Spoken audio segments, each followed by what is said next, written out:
অনেকেই মনে করেন রজব মাসটি হলো মেরাজের মাস এবং এই মাসের 27 তারিখে রাসূল আকরাম সাল্লাল্লাহু আলাইহি ওয়াসাল্লামের মেরাজ হয়েছে। এই মাসের মূল প্রতিপাদ্য বিষয় হলো মেরাজ, যার কারণে এই মাসের অনেক ফজিলত এবং অনেক গুরুত্ব এবং মর্যাদা আছে বলে অনেকে মনে করে থাকেন। সুপ্রিয় দর্শক শ্রোতা ভাই বোনেরা, চান্দ্র বর্ষের যেই কয়েকটি মাস কোরআন এবং সুন্নাহর দৃষ্টিতে খুবই গুরুত্বপূর্ণ, তাৎপর্যপূর্ণ, ফজিলতপূর্ণ, তার মধ্যে একটি হলো রজব মাস, যে মাসটি শুরু হয়েছে কয়েকদিন হলো। আবার একই সঙ্গে আমাদের মুসলমানদের সমাজে ইসলামের নামে বানোয়াট, ভিত্তিহীন এবং ভুয়া যেসব আমল প্রচলিত আছে এবং কুসংস্কার, বেদাত প্রচলিত আছে যে মাসগুলোতে সবচেয়ে বেশি, তার ভেতরে একটিও হলো এই রজব মাস। যার কারণে একজন মুসলমানকে এই রজব মাসের তাৎপর্য, গুরুত্ব এবং করণীয়, পাশাপাশি এ মাস উপলক্ষে কুসংস্কার এবং বর্জনীয় বিষয়গুলো জানা অত্যন্ত গুরুত্বপূর্ণ। রজব মাসের ফজিলত এবং তাৎপর্যের একটি মাত্র পয়েন্ট এবং বিষয় আছে, তা হলো এই মাসটি সম্মানিত 4 মাসের একটি। আল্লাহ সুবহানাহু ওয়া তাআলা বছরের 12টি মাসের ভিতরে 4টি মাসকে সম্মানিত মাস হিসেবে ঘোষণা দিয়েছেন এবং সেই 4টি মাসের ভিতরে একটি হলো এই রজব মাস, আর বাকি 3টি হলো জিলকদ, জিলহজ এবং মুহাররম, 11, 12 এবং 1 নম্বর মাস। আর এই চতুর্থ সম্মানিত মাস হলো রজব মাস। বিধায় সম্মানিত মাস উপলক্ষে এই মাসের মর্যাদা রয়েছে। সম্মানিত মাস উপলক্ষে যুদ্ধ বিগ্রহ করা যায় না, এই মাসেও তাই করা যাবে না। সম্মানিত মাস উপলক্ষে আল্লাহ বলেছেন ফালা তাজলিমু ফিহিন্না আনফুসাকুম, নিজের প্রতি অবিচার করা যাবে না। বিধায় গুনাহ খাতা ইত্যাদি করা যাবে না, পাপাচার ইত্যাদি অন্য মাসের চাইতে এই মাসে না করার ব্যাপারে বেশি সচেতন এবং সাবধান থাকতে হবে। এটি একটি গুরুত্বপূর্ণ দিক এই মাসের। এর বাইরে রজব মাসের ফজিলত এবং মর্যাদাকে কেন্দ্র করে কোরআন এবং সুন্নাহ বিশুদ্ধ সূত্রে একটি হাদিসও বর্ণিত হয় নাই। বিধায় একটি মাত্র মর্যাদার দিক হলো এই মাসের সম্মানিত মাসের একটি মাস। এই মাসকে কেন্দ্র করে যে সমস্ত ভুল ধারণা বা কুসংস্কার আমাদের সমাজে প্রচলিত আছে এবং সমাজে ছেয়ে আছে, তার ভিতরে প্রধান এবং সবচেয়ে বড় কুসংস্কারের বিষয় হলো অনেকেই মনে করেন রজব মাসটি হলো মেরাজের মাস এবং এই মাসের 27 তারিখে রাসূল আকরাম সাল্লাল্লাহু আলাইহি ওয়াসাল্লামের মেরাজ হয়েছে, এই ধারণা অনেক মুসলমানরা রাখেন এবং অনেকের ভিতরে এটা বদ্ধমূল আছে। শুধু তাই নয়, আমাদের সমাজে রজব মাসের চাঁদ উঠলে পত্রপত্রিকাতে, মিডিয়াতে দেখবেন যে সেখানে সংবাদের শিরোনাম করা হয় এভাবে যে পবিত্র রজব মাসের চাঁদ দেখা গিয়েছে, অতএব অমুক তারিখে শবে মেরাজ, অর্থাৎ সেই হিসাবে 27 তারিখ হয় অমুক তারিখ আর সেদিন শবে মেরাজ। অর্থাৎ রজব মাস মানেই হলো মেরাজের মাস। এ মাসের মূল প্রতিপাদ্য বিষয় হলো মেরাজ, যার কারণে এই মাসের অনেক ফজিলত এবং অনেক গুরুত্ব এবং মর্যাদা আছে বলে অনেকে মনে করে থাকেন, অথচ এর সাথে কোরআন এবং সুন্নাহর ন্যূনতম কোনো সম্পর্ক নাই। হাদিস শাস্ত্রের ইতিহাসে সবচাইতে বড় মাপের হাদিস বিশারদদের একজন হলেন হাফেজ ইবনে হাজার আল আসকালানি রাহিমাহুল্লাহ। হাফেজ ইবনে হাজার আসকালানি রাহিমাহুল্লাহর নাম জানেন না অথবা তার ইলম থেকে উপকৃত হননি এমন একজন আলেমও সারা পৃথিবীতে খুঁজে পাওয়া কঠিন হবে। সেই হাফেজ ইবনে হাজার আল আসকালানি রাহিমাহুল্লাহ বলেছেন যে ওয়াদাকারা বাজুল কুসা আছে, কোনো কাহিনী রিসাইটার, কোনো গল্পবাজ বক্তা তারা মানুষদেরকে বলে, বা গল্পবাজ লেখক তারা মানুষদেরকে জানায় যে নবী ইসলামের মেরাজের ঘটনা নাকি রজব মাসে হয়েছে এবং রজব মাসের 27 তারিখে হয়েছে। তিনি বলেন যে ওয়াদা আলিকা কিসবুন, আর এটা মিথ্যাচার। নবী ইসলামের নামে তিনি রজব মাসের 27 তারিখে তার মেরাজ হয়েছে এরকম কোনো গ্রহণযোগ্য বর্ণনা পাওয়া যায় না। নবী ইসলামের মেরাজ হয়েছে এটি ঠিক এবং ইসরা হয়েছে সেটি কোরআন দ্বারা প্রমাণিত, বিদায় সেটাকে অস্বীকার করলে ইমানই থাকবে না, সেটি আরেক বিষয়। কিন্তু রজব মাসে হয়েছে এবং রজব মাসের 27 তারিখে হয়েছে, এর কোনো ভিত্তি, গ্রহণযোগ্য কোনো ভিত্তি কোরআন অথবা সহিহ সুন্নাহর কোথাও পাওয়া যায় না। নবী আলাইহিসসালামের মেরাজটা ঠিক কোন মাসে হয়েছে, কোন দিনে হয়েছে, কোন সময় হয়েছে, এই প্রসঙ্গে ইমাম ইবনে তাইমিয়া রাহিমাহুল্লাহ বলেছেন যে বিশুদ্ধ কোনো বর্ণনা দ্বারা কোনো মাসের কথা নিশ্চিতভাবে জানা যায় না, কোনো দিনের কথা জানা যায় না, কোনো সময়ের কথা, তারিখের কথা জানা যায় না যে অমুক তারিখে, অমুক দিনে, অমুক মাসে নবী ইসলামের মেরাজ হয়েছে। মেরাজ হয়েছে এটি নিশ্চিত, কিন্তু তার তারিখটা সংরক্ষিত নয় এবং এ বিষয়ে যতগুলো বর্ণনা পাওয়া যায় তার কোনোটি গ্রহণযোগ্য নয়। বিধায় এই মাসকে মেরাজের মাস এবং এই মাসের 27 তারিখে শবে মেরাজ এর রাত মনে করে সে রাতে বিশেষ কোনো আমল করা, এই রাতকে বিশেষ কোনো পদ্ধতি উদযাপন করা, এটি হলো রজব মাসের সবচেয়ে বড় বিদআত, যার সঙ্গে ইসলামী শরিয়ার কোনো সম্পর্ক নাই। সম্মানিত ভাই বন্ধুগণ, আমরা সেই আমলটাই করব সওয়াবের উদ্দেশ্যে, যে আমলটি কোরআনে অথবা নবী ইসলামের হাদিসে বর্ণিত হয়েছে। এর বাইরে কোনো কিছু যদি আমরা করি সেটার নাম বিদআত হবে। বিধায় রজব মাসকে কেন্দ্র করে এই মেরাজ উদযাপন করা, শবে মেরাজ উদযাপন করা, এগুলো সবগুলো বিদআত হবে, এগুলো সবগুলো পরিত্যাজ্য হবে। আল্লাহ তাআলা আমাদেরকে বুঝার তৌফিক দান করুন। সম্মানিত ভাইরা, যদি আমরা ধরেও নেই যে রজব মাসেই এবং রজব মাসের 27 তারিখে নবী ইসলামের মেরাজ হয়েছে, তারপরও একটা কথা থেকে যায়, আর তা হলো নবী ইসলামের মেরাজ হয়েছে মক্কায় এবং মক্কার শুরুর দিকে। তিনি এই মেরাজের ঘটনার পরে মক্কায় দীর্ঘদিন ছিলেন, মদিনায় দীর্ঘদিন ছিলেন, তার মৃত্যুর পরে তার সাহাবা ইকরাম দীর্ঘদিন ছিলেন। এই দীর্ঘ ইতিহাসের কখনো সাহাবা ইকরামের কেউ অথবা নবী ইসলাম স্বয়ং নিজে কখনো এই মেরাজ উপলক্ষে কোনো প্রকার আমল, রাত্রি যাপন, দিনে রোজা বা কোনোভাবে এটাকে উদযাপন করা, আলোচনা, পর্যালোচনা করা বা এই ধরনের কোনো কর্মসূচি তিনি দিয়েছেন বা পালন করেছেন, এরকম কোনো কথা কোনো হাদিস থেকে পাওয়া যায় না বিশুদ্ধভাবে। অতএব এই আমলটি আমরা যারা করে থাকি রজব মাসকে কেন্দ্র করে শবে মেরাজের উদযাপনের আমল, এটি সম্পূর্ণভাবে বিদআত এবং পরিত্যাজ্য। আল্লাহ সুবহানাহু ওয়া তাআলা আমাদেরকে বুঝার তৌফিক দান করুন। এর সাথে ইসলামের শরিয়ার কোনো প্রকার সম্পর্ক নাই। রজব মাসকে কেন্দ্র করে দ্বিতীয় যে আমলটি প্রচলিত আছে আমাদের সমাজে, সেটা হলো সালাতুর রাগায়েব। এই আমলটিরও কোনো গ্রহণযোগ্য ভিত্তি কোরআন সহিহ সুন্নাহয় পাওয়া যায় না। এই আমলটি বিদআত এবং কুসংস্কারের অন্তর্ভুক্ত। অনেকেই বর্ণনা করে থাকে একটা হাদিসটি বর্ণনা করেছেন আনাস রাদিয়াল্লাহু তাআলা আনহু, যে রাসূলুল্লাহ আকরাম সাল্লাল্লাহু আলাইহি ওয়াসাল্লাম নাকি বলেছেন যে কোনো ব্যক্তি যদি রজব মাসের প্রথম বৃহস্পতিবার দিবাগত রাতে 12 রাকাত নামাজ পড়ে, নফল নামাজ, এবং সেটা মাগরিব এশার মাঝখানে 2 রাকাত করে পড়ে। প্রথম রাকাতে সূরা ফাতিহা, এরপরে 3 বার সূরা ইন্না আনজালনা ফি লাইলাতুল কদর, এরপরে 10 বার সূরা কুল হুয়াল্লাহ, সিজদাতে বিশেষ সংখ্যক তাসবিহ এবং এরপরে বিশেষ সংখ্যক দুরূদ রাসূলের প্রতি, এগুলো যদি কেউ করে তার জীবনের সব গুনাহ মাফ করে দেওয়া হবে ইত্যাদি ইত্যাদি। এটাকে সালাতুর রাগায়েব বলা হয়। প্রিয় বন্ধুগণ, এই সালাতুর রাগায়েব সম্পর্কিত এই যে হাদিসটি পেশ করা হয়ে থাকে, এটি নবী আলাইহিস সালামের কোনো হাদিসের কিতাব থেকে খুঁজে পাওয়া যায় না। এই সম্পর্কে মুহাদ্দিসিনে কেরাম একেবারে সুস্পষ্ট মন্তব্য করেছেন যে এটি জাল এবং ভিত্তিহীন। একটি টাকার নোট যখন ব্যাংক থেকে ওইটাকে জাল হিসেবে চিহ্নিত করে দেওয়া হয়, এটি যেরকম অচল হয়ে যায়, এই হাদিসটিকে মুহাদ্দিসিনে কেরাম ঐক্যবদ্ধভাবে যেহেতু জাল বলে চিহ্নিত করেছেন, বিধায় এটাও অচল এবং গ্রহণযোগ্য নয়। রজব মাস উপলক্ষে তৃতীয় যে আমলটি প্রচলিত আছে তা হলো একটি দোয়া বেশি বেশি করে পড়া, আর সেটি হলো আল্লাহুম্মা বারিক লানা ফি রজব ওয়া শাবান, অর্থাৎ হে আল্লাহ, আপনি আমাদেরকে রজব এবং শাবান মাসে বরকত দান করুন, ওয়া বাল্লিগনা রমাদান, আর আমাদেরকে রমজান পর্যন্ত আপনি পৌঁছায় দিন, অর্থাৎ রমজান যেন আমরা লাভ করতে পারি। এই দোয়াটি বর্ণিত হয়েছে মুসনাদে আহমদে। আর যেই বর্ণনায় এই দোয়াটি বর্ণিত হয়েছে, সেই বর্ণনার ভিতরে একজন বর্ণাকারী আছেন যার নাম হলো জায়দা ইবনে আবি রিকাদ। এই বর্ণাকারী সম্পর্কে ইমাম বুখারী রাহিমাহুল্লাহ বলেছেন যে মুনকারুল হাদিস, তার হাদিস গ্রহণযোগ্য নয়। আর ইমাম নাসাই রাহিমাহুল্লাহ বলেছেন যে তাকে আমি চিনি না। অন্য এক কিতাবে তিনি বলেছেন সে মুনকারুল হাদিস, এবং ইবনে হিব্বান রাহিমাহুল্লাহ তার সম্পর্কে মন্তব্য করেছেন যে এই লোকের বর্ণিত কোনো হাদিস গ্রহণযোগ্য নয়। অতএব সমস্ত মন্তব্যের ভিত্তিতে এই হাদিসকেও বলা যায় এটি বিশুদ্ধ নয়। তবে যেহেতু এই দোয়ার অর্থের ভিতরে কোনো মন্দ দিক নেই, খারাপ দিক নেই, অতএব কেউ এটাকে সাধারণভাবে যদি পড়ে তাতে তেমন কোনো দোষণীয় বিষয় এটাকে বলা যাবে না। কিন্তু এটাকে নবী আলাইহিস সালামের দিকে সম্বন্ধ করা এটা বিশুদ্ধ নয়। চতুর্থত যে আমলটি রজবকে কেন্দ্র করে প্রচলিত, সেটা হলো এই মাস উপলক্ষে বিশেষ কোনো পশু জবাই করাকে অনেকে সওয়াব মনে করেন। এটি মূলত আইয়ামে জাহিলিয়াতে, ইসলাম পূর্ব যুগে প্রচলিত ছিল, যেটাকে আতিরা বলা হয়। তারা রজব মাসে বিশেষ পশু জবাই করতো, যেমন আমরা কোরবানির মাসে জিলহজ মাসে কোরবানি করে থাকি, এবং এটাকে খুব সওয়াবের কাজ মনে করতো, খুব ভালো কাজ মনে করতো।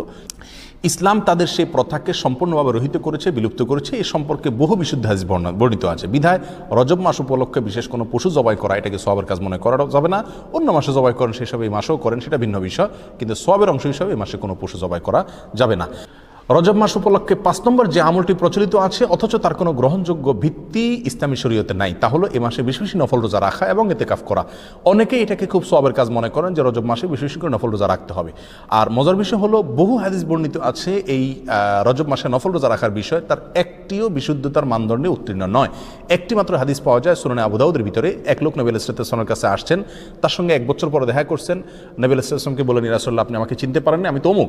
তখন তিনি বললেন, তুমি তো সে মনে হচ্ছে না, অর্থাৎ চেহারা পরিবর্তন হয়ে গেছে তোমার, তুমি এরকম পরিবর্তিত কিভাবে হলে? তখন তিনি বললেন, ইয়া রাসূলুল্লাহ, এই 1 বছরে আমি কখনো দিনের বেলায় খাবার খাইনি, অর্থাৎ আমি রোজা রেখেছি সারা বছর। তখন তিনি বললেন, তুমি নিজেকে এত কষ্ট কেন দিতে গেলে? লোকটি বলে, ইয়া রাসূলুল্লাহ, আমার অনেক শক্তি আছে, আপনি আমাকে নফল রোজার অনুমতি দিন, সুযোগ দিন। তখন নবী ইসলাম বিভিন্ন ফরম্যাটে তাকে রোজা রাখার জন্য বললেন। একটা পর্যায়ে সে বাড়াইতে বাড়াইতে আরও বাড়াইতে চাইলো, আরও বেশি রোজা রাখতে চাইলো। তখন নবী ইসলাম তাকে বললেন, তুমি সম্মানিত মাসে রাখিও, সম্মানিত মাস চলে গেলে ছেড়ে দিও রোজা, এভাবে করে রাখিও তুমি। অর্থাৎ এই হাদিস থেকে বোঝা যায় রজব মাসে যেহেতু একটা সম্মানিত মাস, সেই হিসাবে এই মাসে রোজা রাখার কথা রাসূল সাল্লাল্লাহু আলাইহি ওয়াসাল্লাম তাকে বলেছেন। এই হাদিসে মূলত তাকে স্পেশালি বলা হয়েছে, এবং সম্মানিত মাসে, এটা রজবের সাথে খাস নয়। বিধায় রজব মাসে নফল রোজার বিশেষ কোনো ফজিলত আছে এরকম মনে করাটা বিশুদ্ধ নয়। রজব মাসকে কেন্দ্র করে আরেকটি আমল প্রচলিত আছে, তা হলো উমরা বেশি বেশি করা। বিশেষ করে সৌদি আরবে প্রচলিত আছে, আর শিয়াদের ভিতরে এটা বেশি প্রচলিত আছে। শিয়ারা গোটা রজব মাসকে কেন্দ্র করেই অনেক আনুষ্ঠানিকতা করে থাকে, যার একটা প্রভাব আমাদের সমাজে পড়েছে। কারণ শিয়াদের অনেক প্রভাব এখন আমাদের সমাজে রয়ে গেছে, যার কারণে রজব মাসকে খুব বেশি ঘটা করে আমরা অনেকেই উদযাপন করে থাকি। তার ভিতরে একটি কাজ অনেকেই করে থাকেন, তা হলো বিশেষভাবে ওমরা। মনে করেন যে রজব মাসে ওমরা করলে বেশি সওয়াব হবে, এবং এটাকে ওমরায়ে রজবিয়া বা রজব মাসের ওমরা বলা হয়। অথচ এই সম্পর্কে নবী আলাইহিস সালাম থেকে বিশুদ্ধ কোনো হাদিস পাওয়া যায় না। একটি হাদিস আছে সহিহ বুখারীতে, আব্দুল্লাহ ইবনে ওমর রাদিয়াল্লাহু আনহু বর্ণনা করেছেন। তিনি বলেছেন নবী আলাইহিস সালাম 4টি ওমরা করেছেন, এবং তার একটি ছিল রজব মাসে। তখন আম্মা জান আয়েশা রাদিয়াল্লাহু তাআলা আনহা তাকে খণ্ডন করে বলেছেন যে নবী আলাইহিস সালামের 4টি ওমরার প্রত্যেকটি ওমরায় তিনি সঙ্গে ছিলেন, তার কোনো ওমরা রজব মাসে ছিল না। অতএব সহিহ বুখারীর এই সুস্পষ্ট হাদিস থেকেও বোঝা গেল রজব মাসে ওমরা করার বিশেষ কোনো ফজিলত নেই। অন্য মাসে কেউ ওমরা করে সেই হিসাবে এই মাসেও করতে পারে, যেমনিভাবে রজব মাসে রোজারও বিশেষ কোনো ফজিলত নেই, কিন্তু অন্য মাসে কেউ 13, 14, 15 চাঁদের এই তারিখগুলোতে অথবা সম্বিশুদ্ধ রোজা রাখে, সেই হিসাবে কেউ রোজা যদি রাখে এটা ভিন্ন কথা, কিন্তু রজব হিসাবে যদি কেউ রাখে তাহলে সেটা বিদআত হবে। রজব মাসকে কেন্দ্র করে অনেক জাল এবং ভিত্তিহীন হাদিসে বর্ণিত হয়েছে। তার ভিতরে একটি হলো রজব আল্লাহর মাস, শাবান রাসূলের মাস, আর রমজান হলো তার উম্মতের মাস। এরকম একটা হাদিস অনেকে বর্ণনা করে থাকেন। এই হাদিসকে হাফেজ ইবনে হাজার আসকালানি রাহিমাহুল্লাহ বলেছেন, এই হাদিসের বর্ণনাকারীদের ভিতরে আবু বকর আন-নাক্কাশ নামে একজন বর্ণনাকারী আছেন, যে লোকটি মিথ্যুক এবং রাসূল সাল্লাল্লাহু আলাইহি ওয়াসাল্লাম নামে হাদিস বানানোর ক্ষেত্রে সে বিখ্যাত। আর তার সম্পর্কে অন্যান্য মুহাদ্দিসিন ইকরামের অনেকে আরও অনেক মন্তব্য করেছেন। তার ভিতরে ইমাম সৈয়দ রহমতুল্লাহ আল্লাহ মুসনিমার ভিতরে ইমাম সানানী রাহিমাহুল্লাহ মওযুআত নামক কিতাবে তার সম্পর্কে একই মন্তব্য প্রায় করেছেন, বিধায় এটিও জাল এবং ভিত্তিহীন হাদিস। অনেকে রজব মাস সম্পর্কে আরেকটা হাদিস বর্ণনা করে থাকেন, অনেক খুতবাতে অনেক আলোচনাতে আমরা অনেক হয়তো শুনে থাকবো, যে কোরআনের মর্যাদা সকল জিকিরের মধ্যে যেরকম শ্রেষ্ঠ, এরকম সকল মাসের ভিতরে রজব মাসের মর্যাদা শ্রেষ্ঠ। এই হাদিস যারা বর্ণনা করে থাকেন, এই হাদিস প্রসঙ্গে হাফেজ ইবনে হাজার আসকালানি রাহিমাহুল্লাহ এবং অন্যান্য হাদিস বিশারদ, বিশেষ করে জাল হাদিস বিশেষজ্ঞ ওলামা ইকরামের অনেকেই বলেছেন যে হাদিসের বর্ণনাকারীর ভিতরে সিক্তি নামে একজন বর্ণনাকারী আছেন, আর এই বর্ণনাকারী, এই লোকটি জাল হাদিসের বিখ্যাত বর্ণনাকারী, অর্থাৎ রাসূল সাল্লাল্লাহু আলাইহি ওয়াসাল্লামের নামে মিথ্যা হাদিস বর্ণনা করার ক্ষেত্রে তার বিশাল খ্যাতি রয়েছে। এ সম্পর্কে রিজাল শাস্ত্রে একেবারে চিহ্নিত এই লোক, যার কারণে এই বর্ণনাটাও ভিত্তিহীন, জাল এবং বানোয়াট, ভুয়া রাসূল সাল্লাল্লাহু আলাইহি ওয়াসাল্লামের নামে মিথ্যা হাদিস। রজব মাস সম্পর্কে আরেকটি জাল বা ভিত্তিহীন হাদিস আছে, তা হলো রজব মাসে যে ব্যক্তি 3টি রোজা রাখবে আল্লাহ তাআলা তার আমলনামা 1 মাস রোজার সওয়াব দিবেন, আর যে ব্যক্তি 60টি রোজা রাখবে আল্লাহ তাআলা তার জন্য জাহান্নামের 60টা দরজা বন্ধ করে দিবেন। এরকম একটা হাদিস অনেকে বর্ণনা করে থাকেন, এবং এই হাদিসকে জাল হাদিস সমগ্রের যত বই আছে, জাল হাদিসের কালেকশনের যত বই আছে, তার সমস্ত কিতাবেই এই হাদিসটি স্থান পেয়েছে। ইবনুল জাওজি রাহিমাহুল্লাহ আল মাওযুআত কিতাবে, সৈয়দ রাহমাতুল্লাহ তাআলা আল মুসনাআ কিতাবে, শাওকানি রাহিমাহুল্লাহ ফাওয়াইদুল মুজমুআ কিতাবে এবং তাবয়িনুল আজাব কিতাবে, ইবনে হাজার আসকালানি রাহিমাহুল্লাহ, এভাবে সমস্ত প্রায় জাল হাদিসের যে কিতাবগুলো আছে সেগুলোতে এই হাদিসটা স্থান পাইছে, অর্থাৎ এই হাদিসটি জাল এবং ভিত্তিহীন। এভাবে রজব মাসকে কেন্দ্র করে আরও অনেক জাল, ভুয়া এবং ভিত্তিহীন হাদিস আমাদের সমাজে প্রচলিত আছে। তার ভিতরে আরেকটা হলো, যে ব্যক্তি রজব মাসে রোজা রাখবে এবং 4 রাকাত নামাজ পড়বে, আল্লাহ সুবহানাহু ওয়া তাআলা জান্নাতে তার জন্য যে আসন রেখেছেন, তার যে মাকাম হবে, সেটা না দেখে তার মৃত্যু হবে না, অর্থাৎ দেখে তারপর মৃত্যু হবে। এই হাদিসটাও জাল এবং ভিত্তিহীন, বানোয়াট। এর সঙ্গে ইসলামী শরীয়তের কোনো সম্পর্ক নাই। ইমাম শাওকানি রাহিমাহুল্লাহ আল ফাওয়াইদুল মুজমুআ কিতাবে হাদিসকে জাল বলে চিহ্নিত করেছেন। ইবনুল কাইয়িম আল জাওজি রাহিমাহুল্লাহ আল মাওযুআত কিতাবে এটাকে জাল বলে চিহ্নিত করেছেন, এবং অন্যান্য কিতাবও চিহ্নিত হয়েছে, বিধায় এটাও জাল এবং ভিত্তিহীন।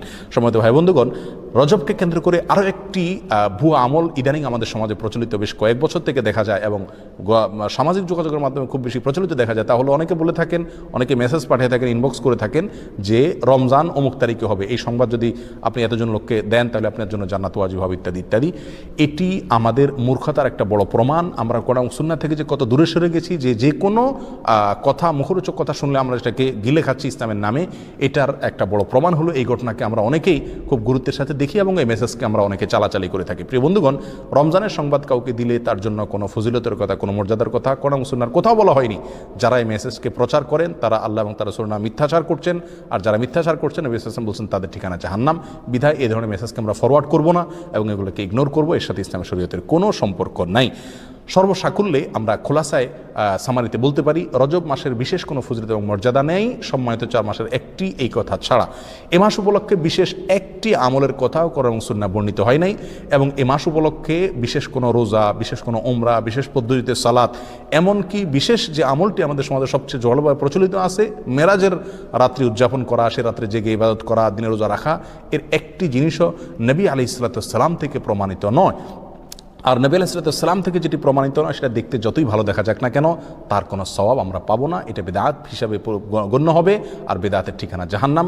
আমরা অনেকেই বলে থাকি যে মানুষ এমনি মসজিদে আসে না, নামাজে আসে না, এক উসিলা যদি শবে মেরাজ উপলক্ষে মসজিদে আসে, আপনারা বাধা দিয়ে মসজিদ থেকে বের করে লাভ কি? তারা তো গান গাচ্ছে না, হারাম কাজ করছে না।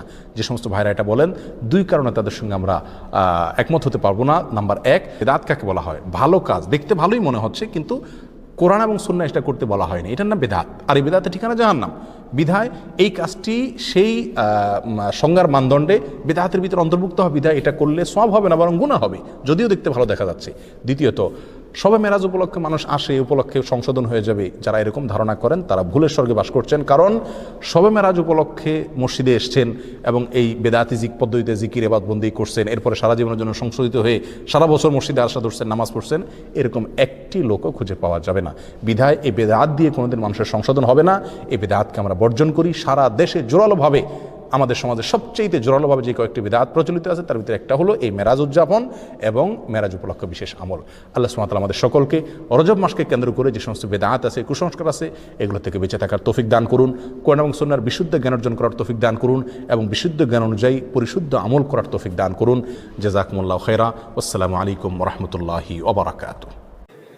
আমি আপনাদেরকে আল্লাহর উপরে ভরসা করে বলছি, যদি কেউ ইবাদতের স্বাদ পান না এই অভিযোগ করেন, আপনি টানা 10 দিন 20 দিন এই চোখ দিয়ে হারাম কোনো পর্নোর দিকে তাকাবেন না, কোনো মিউজিক কোনো গান শুনবেন না, মোবাইলেও না, মোবাইলের বাইরেও না, টেলিভিশনেও না, কোনো দিকেই না।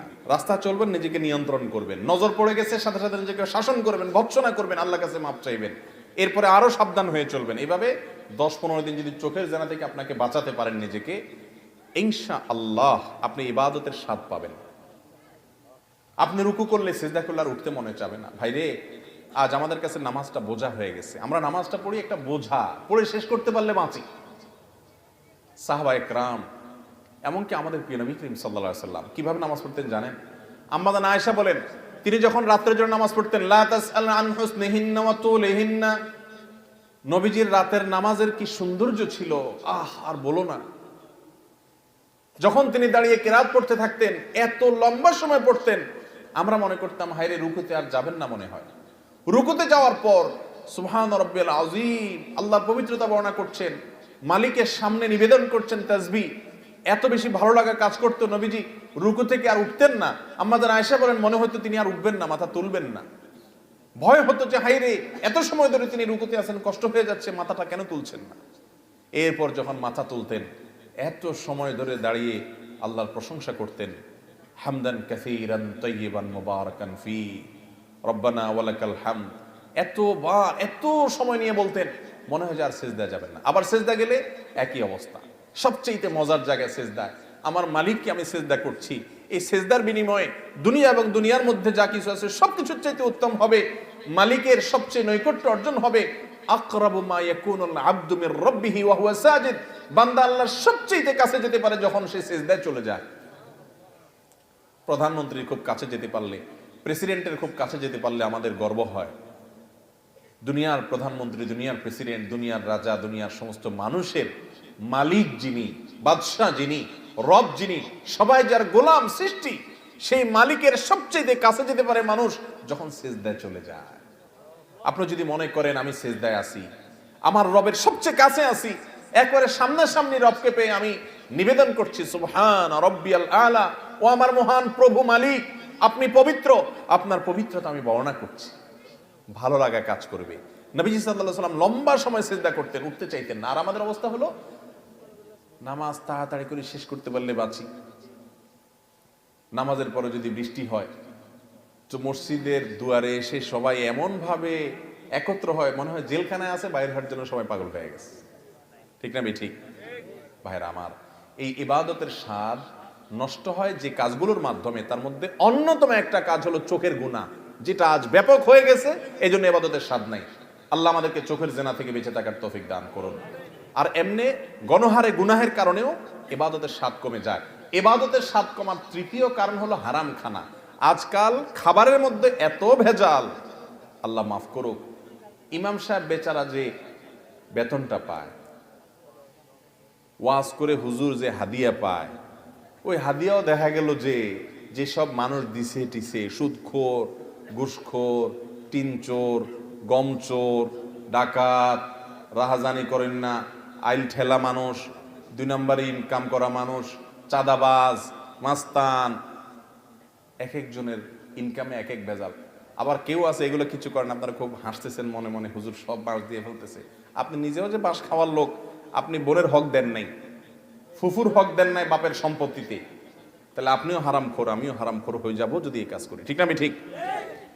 এই হারাম খাওয়ার কারণে ইবাদতে স্বাদ পাওয়া যায় না। 3টা জিনিস বললাম, চোখের জেনা থেকে বাঁচা, সকল গুনাহ থেকে বাঁচার চেষ্টাটা করতে থাকা, আর বিশেষভাবে আমি যা খাবো উপার্জন করব এটা যেন হারাম না হয়, এই দিকটা চেষ্টা করা।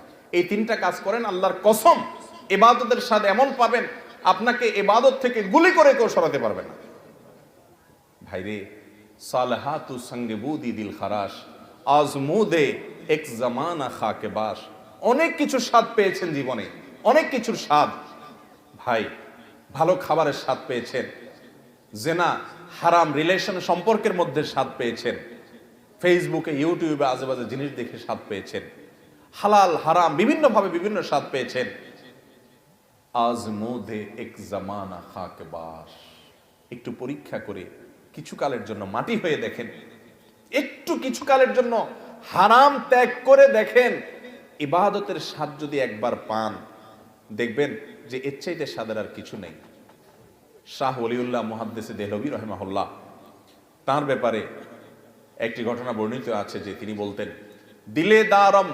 দিলে দারম জওয়াহির পারায় ইশকাস্তি তাহবিলশ কেদারত জের গরদোমি সে মেরে সামানে কে মন্দারম। তিনি দিল্লি শাহী মসজিদের ওখানে দাঁড়িয়ে বলতেন, আল্লাহ এমন এক দিল দিয়েছেন আমাকে, এই অন্তরের চতুর্পাশ দিয়ে বড় বড় রাজা বাদশাদের রাজত্ব, এগুলো ঘুরঘুর করে ঘুরতে থাকে কিন্তু ভেতরে ঢোকার চান্স পায় না। এর মানে বুঝছেন? মনে করেন একজন আপনার বাড়ির পাশে 2 নম্বর টাকা দিয়ে আঙ্গুল ফুলে কলা গাছ হয়ে গেছে, আছে না? না এরকম আপনার বাপেও খোঁচায়, মায়েও খোঁচায়, আপনার নিজের কাছেও খারাপ লাগে যে আমি কি করলাম। হ্যাঁ, আরেকজন হারাম রিলেশন করে 2টা-4টা সম্পর্ক করে ফেলছে, আপনার কোনো হারাম রিলেশন না, আপনি মনে করতেছেন হারে আমি দুনিয়ার এই ভোগ উপভোগ থেকে নিজেকে দূরে সরিয়ে রাখলাম। তো তিনি বলেছেন আমার অন্তরে এগুলার লোভ, মোহ, পদ, টাকা পয়সা, অমুকে রাজনীতি করতে করতে বিশাল নেতা হয়ে গেছে, এখন তার দেখে কে আর পয়সা ক্ষমতা, কিন্তু আমি তো সেই জায়গায় পড়ে থাকলাম। মনের মধ্যে এগুলো ঢুকতে চেষ্টা করে, এগুলার বড়ত্ব মনের ভিতরে ঢুকলে তখন আস্তে আস্তে সেগুলো করতে মনে চায়। তো তিনি বলেছেন এগুলো সব আমার মনের চতুর্পাশ দিয়ে ঢুকে কিন্তু ঢুকতে পারে না, কারণ কেদারত জেরগর দোমি রেসামানে কামান ধারম। ও দুনিয়ার রাজা বাদশারা, ও মোগল সম্রাটেরা, আমি যে অন্তর রাখি, এই অন্তরে আল্লাহর ইবাদত করে যেই পরিমাণ নিজেকে ধনী মনে হয়, তোমাদের কাছে যত কিছু আছে এগুলো সব আমার কাছে তুচ্ছ মনে হয়, এগুলোর কোনো মূল্য আমার কাছে নাই, তোমরা এগুলোকে অনেক বড় কিছু মনে করতে পারো। মুসলমানের নজর হবে সেরকম, এগুলো কল্পকাহিনী মনে হবে। এক সময় আল্লাহর নেককার বান্দারা পৃথিবীতে যারা ছিলেন তাদের কাছে এগুলোই মনে হতো। সাহাবা একরাম, বড় বড় সম্রাটদের মাথার উপরের মুকুট স্বর্ণ দিয়ে তৈরি, মসজিদে নববীর সামনে এনে রাখা হয়েছে। ইবাদতের স্বাদ পাওয়ার আগে, ইসলাম গ্রহণ করার আগে যারা একটু ওটের পানি পান করানোকে কেন্দ্র করে শতাব্দীকে শতাব্দী যুগ যুগ ধরে যুদ্ধ করে বেড়াতো, তুচ্ছ জিনিসের জন্য লড়াই করত, সেই মানুষগুলো ওই মুকুটকে, সম্রাটের সেই সোনা খচিত মুকুটকে পাও দিয়া উষ্ঠা মারে লাথি মারতে মারতে চলে যায়। এগুলো তাদের অন্তরে প্রবেশ করতে পারে না, এগুলো তাদেরকে কোনো অবস্থাতে দুর্বল করতে পারে না। ও ভাই, ইবাদতের স্বাদ যদি একবার পেয়ে যান, আল্লাহর কসম পৃথিবীর সব কিছু আপনার কাছে তুচ্ছ হবে, সততা নীতি আদর্শ আপনার কাছে বড় হবে। আল্লাহ আমাদেরকে ইবাদতের স্বাদ পাওয়ার তৌফিক দান করুন। তাহলে 3 কাজ করতে হবে, চোখের জেনা থেকে বাঁচতে হবে, সকল গুনাহ থেকে বাঁচার বিশেষ চেষ্টা থাকতে হবে, আর হারাম খানা থেকে বাঁচার চেষ্টা করতে হবে। আল্লাহ